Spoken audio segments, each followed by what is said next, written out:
Howdy, partners. We've been talking about characters, setting, problem, and resolution. So this week we're going to read a story together, and I want you to see if you can make a prediction to start with.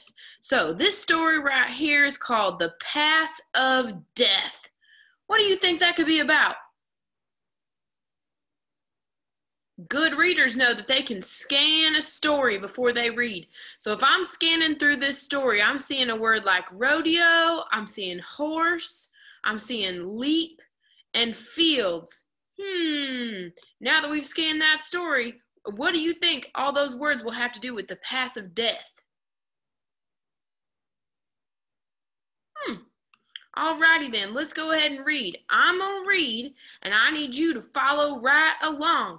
This story is in your class kick, so I want you to read it with me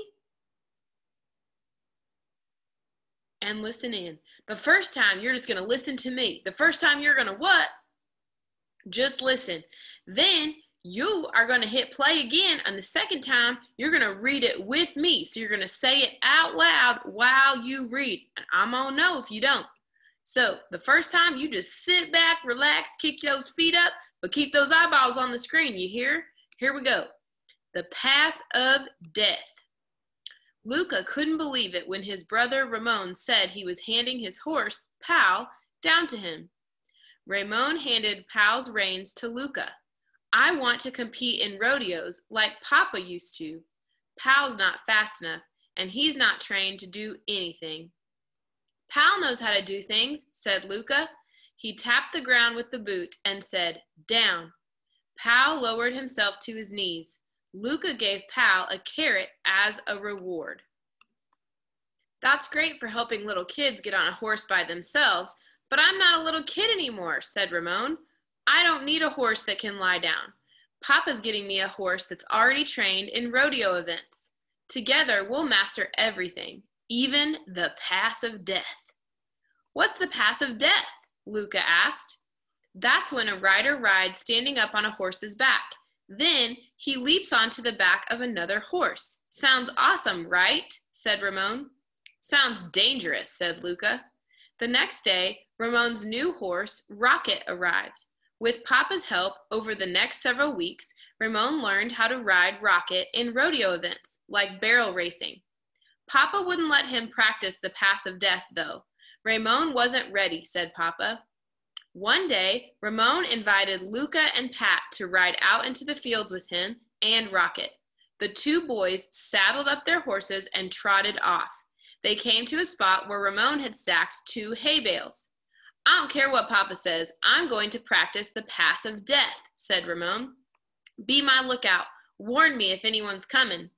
This isn't a good idea, said Luca. But Ramon was already crouching on top of Rocket. Slowly, Ramon stood up on Rocket's back. Get down, said Luca. You're going to fall. No, I'm going to jump. I'm going to practice the pass of death by leaping onto those hay bales, said Ramon. Ramon turned to face the hay bales. The heel of his boot dug into Rocket's back. Rocket whinnied in pain. He bucked and threw Ramon to the ground. Ramon's leg hit a big rock. Ow, my leg, cried Ramon.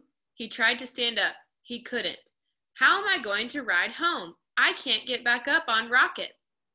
I have an idea, said Luca. Luca climbed down from Pal. He tapped his boot next to where Ramon was on the ground. Down. Pal knelt down beside Ramon. With Luca's help, Ramon pulled himself up into Pal's saddle. Luca climbed onto Rocket. As the boys rode for home, Ramon admitted, I sure am glad Pal knew how to lie down. Luckily, Ramon's leg was only badly bruised, but he didn't practice the pass of death again for a very long time. All right, that's the first round of the story. I want you to go back, rewatch this video, and this time you read it aloud.